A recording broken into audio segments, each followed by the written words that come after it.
মহিলারা জুমার নামাজ কিভাবে পড়বেন এবং কত রাকাত পড়বেন এবং কোন সময় পড়বেন, এই বিষয়টা নিয়ে আমাদের সমাজে অনেক ভুল ধারণা আছে।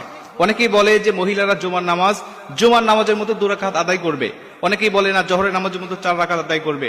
আবার কেউ কেউ বলেন যে মহিলারা জুমার নামাজ পড়বে, কিন্তু জুমার নামাজ যখন মসজিদে হবে এই মসজিদের নামাজ শেষ না হওয়া পর্যন্ত তারা বাড়িতে নামাজ পড়তে পারবে না। মুসল্লিরা যখন নামাজ শেষ করে বাসায় আসবে তখন মহিলারা বাসায় নামাজ আদায় করবে। আবার অনেকেই বলে না, মসজিদে নামাজ শুরু হওয়ার আগে বাসাতেই মহিলারা আগে নামাজ পড়ে নিতে হবে। এই বিভিন্ন ভুল ধারণা আমাদের সমাজে প্রচলিত আছে এখনো গ্রামগঞ্জের মধ্যে। আমি এই বিষয়টা হাদিস থেকে আপনাদের ক্লিয়ার করতে চাই।